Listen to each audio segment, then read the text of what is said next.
kesabaran. Sebagai anak-anak Tuhan, kita harus memiliki kesabaran di dalam hidup kita. Di saat kita mengasihi, kita juga akan bersikap sabar. 1 Korintus 13 ayat 4 berkata, kasih itu sabar, kasih itu murah hati, ia tidak cemburu, ia tidak memegahkan diri dan tidak sombong. Dan Yakobus 5 ayat 10 sampai 11 berkata, saudara-saudara, turutilah teladan penderitaan dan kesabaran para nabi yang telah berbicara demi nama Tuhan.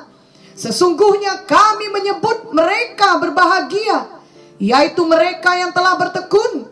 Kamu telah mendengar tentang ketekunan Ayub, dan kamu telah tahu apa yang pada akhirnya disediakan Tuhan baginya, karena Tuhan Maha Penyayang dan penuh belas kasihan. Jadi kita belajar untuk mempraktekkan kesabaran di dalam hidup kita. Justru di saat kita menghadapi banyak tekanan, atau ketika kita sedang berada di masa yang sulit, kesabaran merupakan kualitas yang terlihat dalam diri seseorang yang mau mempertimbangkan semua perkara dengan seksama dan tidak tergesa-gesa menarik kesimpulan atau lekas menghakimi. Jika kita tidak sabar dan kita langsung membuat kesimpulan pada saat semua fakta belum sepenuhnya diperiksa, itu dapat merupakan suatu kebodohan. Amsal 18 ayat 13 berkata, jikalau seseorang memberi jawab sebelum mendengar, itulah kebodohan dan kecelaannya. Sebagai anak Tuhan, kita harus sabar seorang terhadap yang lain, khususnya ketika orang lain berbuat kesalahan. Kita juga menyadari bahwa diri kita sendiri tidak luput dari kesalahan. Kolose 3 ayat 13 berkata, sabarlah kamu seorang terhadap yang lain, dan ampunilah seorang akan yang lain. Apabila yang seorang menaruh dendam terhadap yang lain, sama seperti Tuhan telah mengampuni kamu, kamu perbuat jugalah demikian.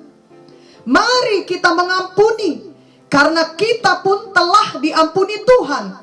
Mari kita mau memaafkan orang lain.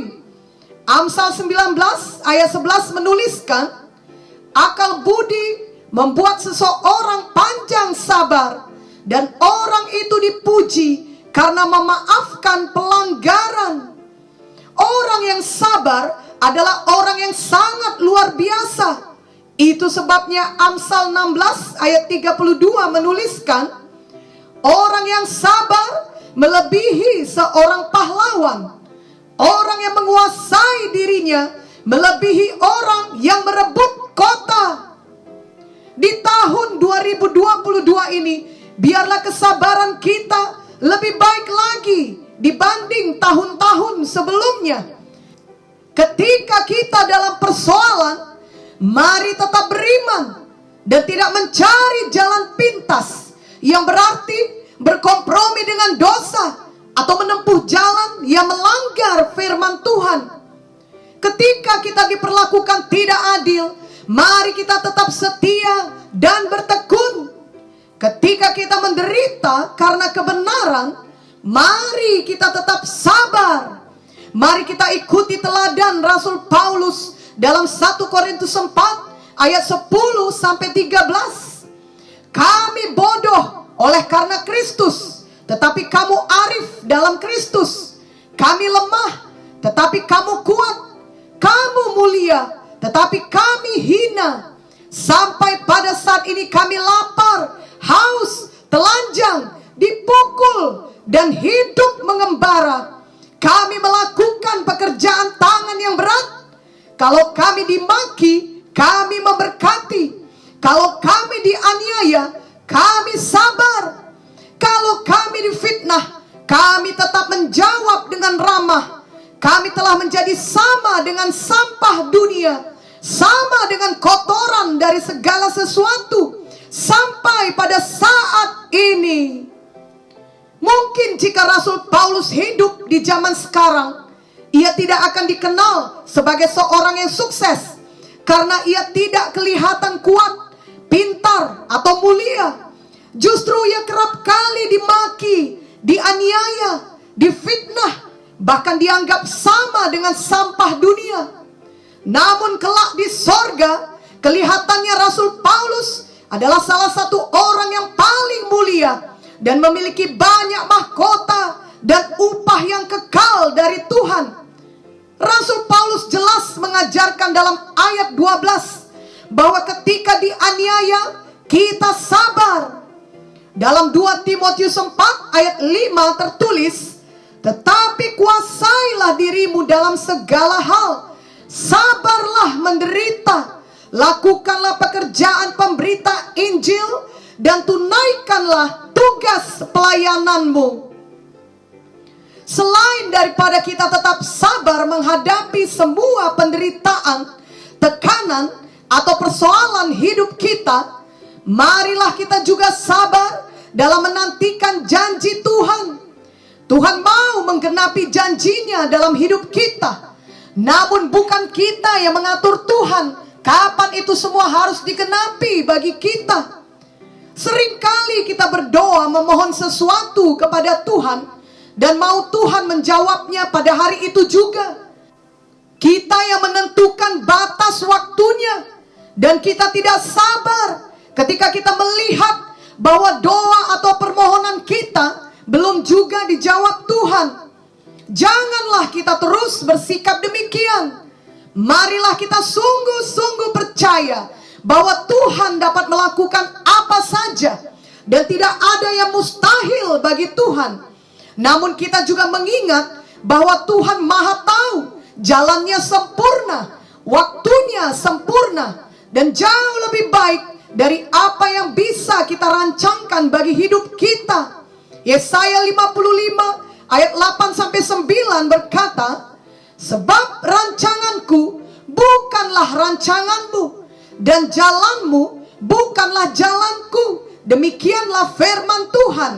Seperti tingginya langit dari bumi, demikianlah tingginya jalanku dari jalanmu, dan rancanganku dari rancanganmu. Abraham menanti berpuluh tahun untuk anak yang dijanjikan Tuhan kepadanya. Ketika Sarah melahirkan Ishak, umur Sarah sudah 90 tahun, dan umur Abraham sendiri berkisar 100 tahun.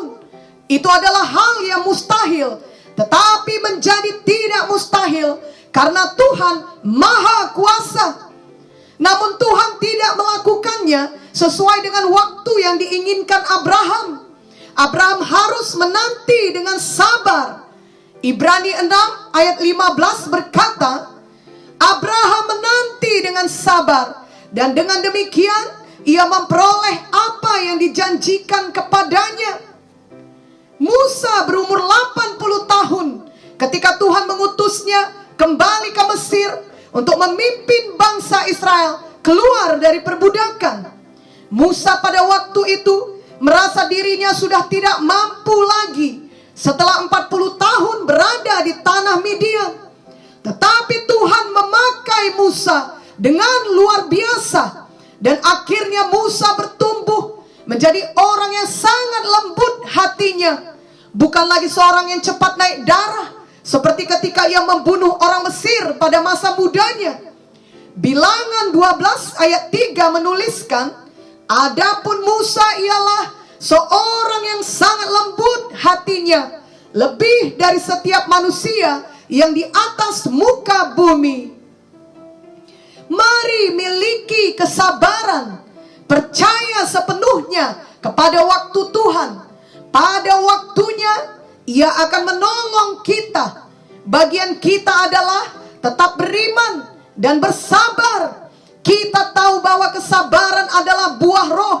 Galatia 5 ayat 22 sampai 23 dan ayat 25 menuliskan, tetapi buah roh ialah kasih, sukacita, damai sejahtera, kesabaran, kemurahan, kebaikan, kesetiaan, kelemah lembutan, penguasaan diri.